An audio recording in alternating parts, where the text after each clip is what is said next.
Hey guys, good morning and welcome back to another new video. I know after a long time I'm making this video. And in this video I'm going to talking about things you should know before joining in a flying school. And ये particularly मेरे flying school के ऊपर बिल्कुल भी नहीं है.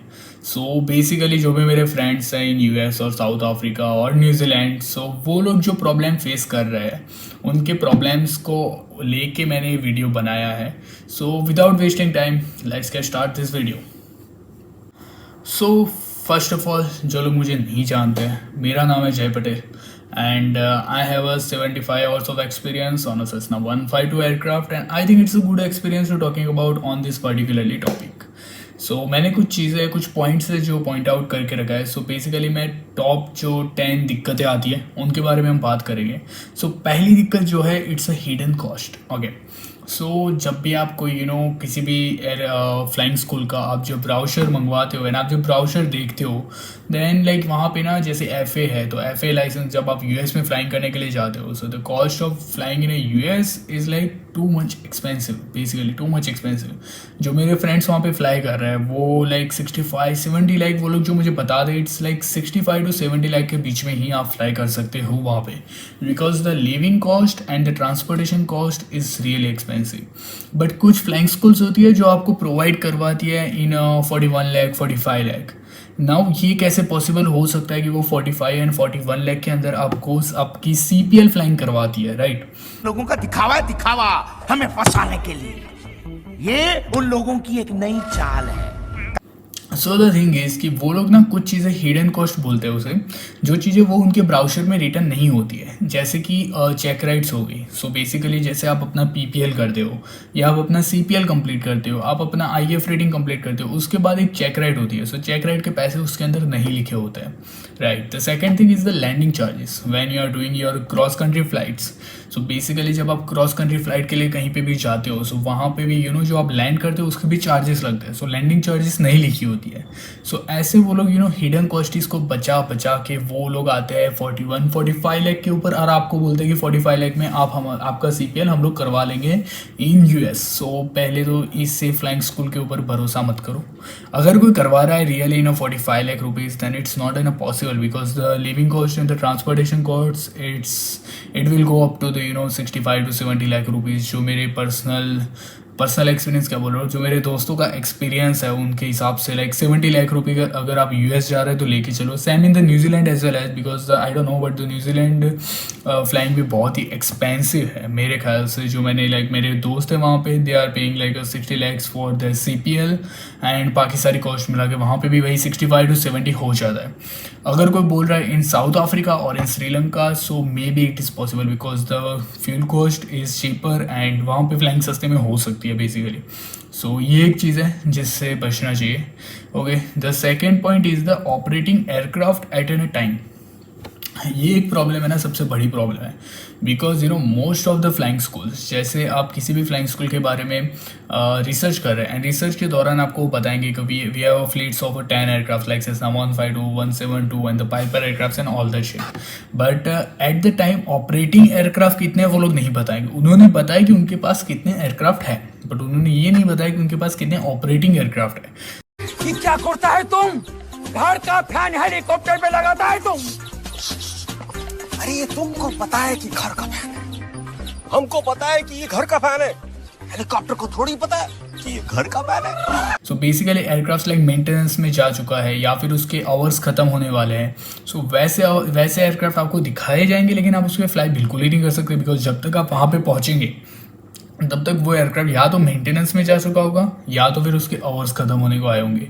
So basically आप उनको पहले ये पूछ लो कि कितने एयरक्राफ्ट ऑपरेटिंग है eight the time, at the moment आपके कितने एयरक्राफ्ट फ्लाई कर रहे हैं.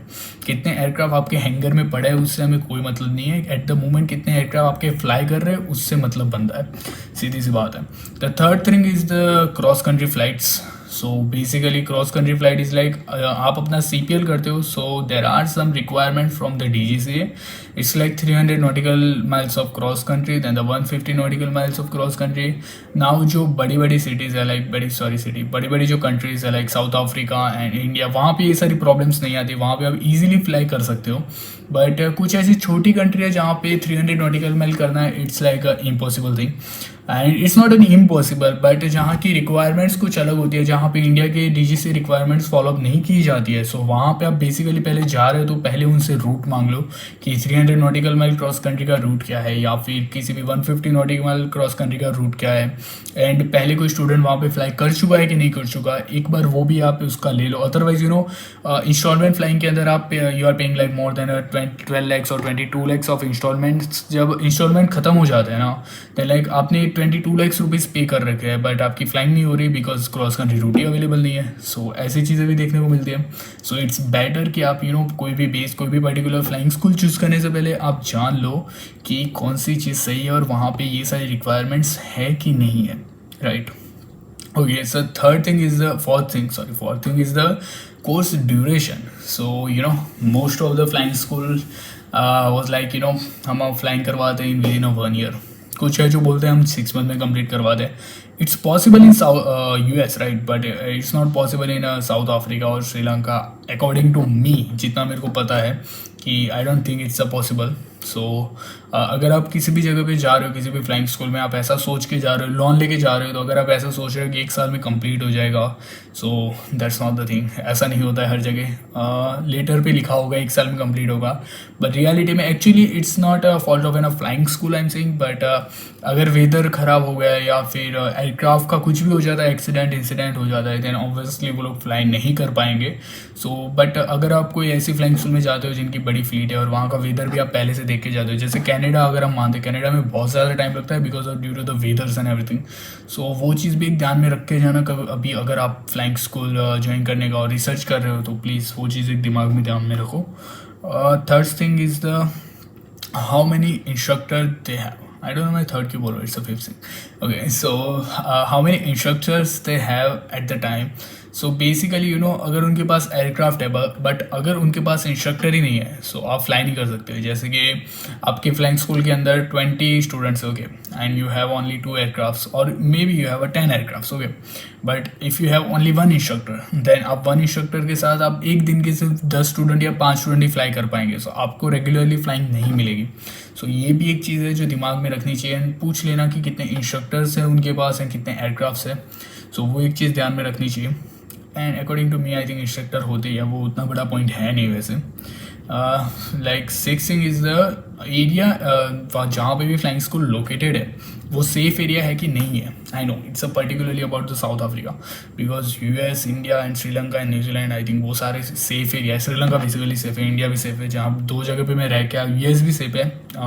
बट द थिंग इज़ कि साउथ अफ्रीका में कुछ फ्लाइंग स्कूल्स ऐसे है जो ऐसी जगह पे जो एरिया सेफ नहीं है, जहाँ पे रात को स्टूडेंट बाहर नहीं निकल सकता है या फिर बहुत सारी दिक्कत होती है, जहाँ पे गोलीबारियाँ चलती रहती है। भाई यूपी और हरियाणा वाला सीन हो रखा है वहाँ पे। एंड इसके बाद है कंट्रोल एयर स्पेस है या अनकंट्रोल एयर स्पेस है। सो बेसिकली जब स्टूडेंट ना 12th पास होता है या तो स्टूडेंट DGC करके आए तो ऑब्वियसली उसको पता होगा कि कंट्रोल एयर स्पेस क्या होता है एंड अनकंट्रोल एयर स्पेस क्या होता है। But most of the student जो 12th पास होते हैं एंड फ्लाइंग स्कूल ज्वाइन करते हैं उन्हें ये चीज़ नहीं पता होती है बेसिकली कि control and uncontrol air space क्या होता है। So basically uncontrol air space जिसके अंदर ATC अवेलेबल नहीं होता है। सो एयरफील्ड पे ATC नहीं होता है, कोई भी आपका ही लाइक फ्लाइंग स्कूल का पर्टिकुलरली कोई भी स्टूडेंट या इंस्ट्रक्टर या कोई भी इंसान होगा जो आपको ऑन वॉकी टॉकी आपसे कम्युनिकेट कर रहा होगा। बट कंट्रोल एयर स्पेस इसे बोलते हैं जिसके अंदर ATC होगा पर्टिकुलरली, और वो कंट्रोल एयर स्पेस होगा जहाँ पे सारी आप कम्युनिकेशन ATC के साथ करेंगे। So according to me control air space होना बहुत अच्छी बात है।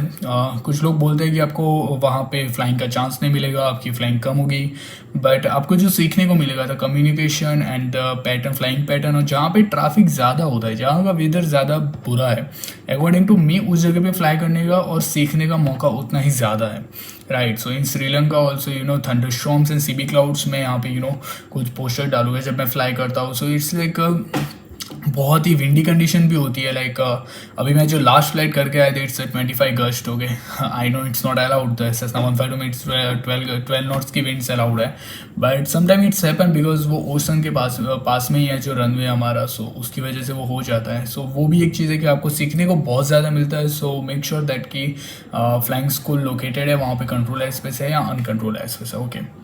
9 नंबर पे आता है कि रनवे फैसिलिटीज़। ओके, ये सबसे एक बड़ी चीज़ है बिकॉज कुछ फ्लाइंग स्कूल होती है जिनमें रनवे की फैसिलिटी अवेलेबल नहीं होती है, राइट।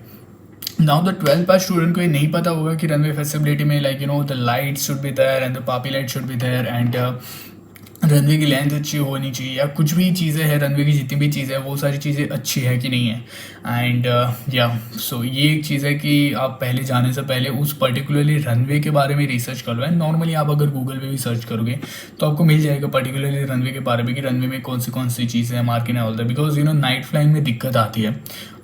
मैं खुद फ्लाई कर चुका हूँ ऐसे रनवे पे जहाँ पे नाइट फ्लाइंग में पर्टिकुलरली सेंटर लाइट नहीं है एंड लाइक ऐसी भी दिक्कतें आती है जब ऐसी लाइटिंग नहीं होती है पर्टिकुलरली एंड इवन पापी लाइट्स भी ख़राब हो रखी है। सो लैंड करना भी थोड़ा सा मुश्किल बन जाता है, बट या so that thing is that. And the last point is the student ratio. Like per aircraft I think according to me, मैंने जितना फ्लाई किया है, जब तक पर एयरक्राफ्ट आपके पास 6 स्टूडेंट फ्लाई कर रहे हैं ना on a day, then it's fine, then it's totally fine कि आप वहाँ पे जा सकते हो। बट जब आपका पर एयरक्राफ्ट 20 स्टूडेंट का रेशियो हो जाता है ना, तब आई थिंक उतनी ज़्यादा फ्लाइंग मिलती नहीं है। फिर भी आप फ्लाई कर सकते हो बट उतनी ज़्यादा फ्लाइंग नहीं मिलती है। सो वो भी एक चीज़ है कि जो आप ध्यान में रखें फ्लाइंग स्कूल ज्वाइन करने से पहले। सो यही 10 पॉइंट है बेसिकली जो फ्लाइंग स्कूल ज्वाइन करने से पहले पॉइंट में रखे, लाइक ध्यान में रखे उस चीज़ों को। एंड वही चीज़ें आप फ्लाइंग स्कूल से भी एक बार पूछ ले कि क्या सीन चल रहा है, क्या सीन नहीं चल रहा है। या दैट्स इट। एंड कोई भी अगर आपको कोई भी इंस्ट्रक्टर बोल रहा है, कोई भी बोल रहा है कि यहाँ पे जाओ, यहाँ पे ज्वाइन करो, तो प्लीज़ वो अवॉइड करें जितना बन सकता है उतना। बिकॉज सब लोग अपने भले के लिए नहीं बोलते। समटाइम ऐसा हो जाता है, मैं बोलना चाहिए ज़्यादा लेकिन इस वीडियो में बोलूँगा कि समटाइम ऐसा हो जाता है कि आप इंस्ट्रक्टर के भरोसा करके आप फ्लाइंग स्कूल में चले जाते हैं। You paid already 22 lakh rupees and what ever amount you paid and like फिर फ्लाइंग स्कूल की प्रॉब्लम्स पता चलती है। बिकॉज मैंने भी कभी नहीं सोचा था कि ऐसे ऐसे प्रॉब्लम्स आएगी, बट बाद में ये प्रॉब्लम्स आती है। इट्स माई फॉल्ट कि मैंने बिना रिसर्च के यहाँ पे चला गया, या फिर कोई मेरा दोस्त बिना रिसर्च के यूएस चला गया, साउथ अफ्रीका चला गया, वो उसका ही फॉल्ट मानेंगे। लेकिन स्टिल अवॉइड करो, खुद से रिसर्च करो, खुद से ढूंढो फ्लाइंग स्कूल।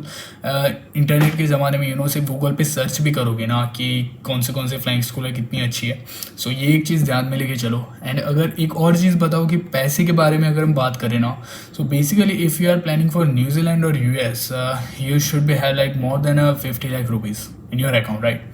सो वही एक चीज़ है। अगर आप चीपेस्ट प्लान करना चाहते हो तो obviously South Africa you can complete in 35 lakh और 40 lakh. In Sri Lanka is the same thing, you can complete in 35 और 40 lakh. In India you can complete in 30 lakh as well as you can complete in 60 lakh. So India का तो कुछ पता ही नहीं, अलग ही चल रहा है वहाँ का तो। बट ठीक है, सो आगे भी वीडियो बनाता रहूँगा। बट आई होप कि ये चीज़ें आपको काम आई होगी। और अगर आप नए हो मेरी चैनल पे दैन आप सब्सक्राइब भी कर सकते हो इफ़ यू वांट।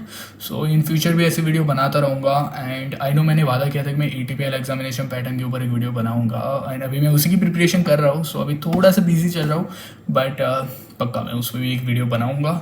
सो मिलता है एक नए वीडियो के अंदर, तब तक के लिए गुड बाय। बाय मैंने इसको नहीं मिला, ये है मेरा दोस्त, मेरा फर्स्ट ऑफिसर क्लूई। सो उसका नाम क्लूई है बेसिकली, बहुत प्यारा सा लग रहा है, दैट्स व्हाई मैंने रखा था।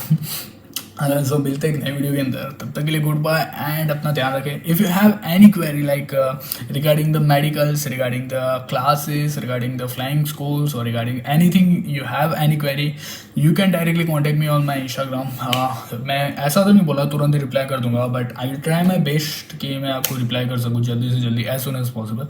सो आप मुझे वहाँ पे पूछ सकते हैं बिना झिझक के। और या मिलते हैं एक नए वीडियो के अंदर, तब तक के लिए गुड बाय, बाय बाय।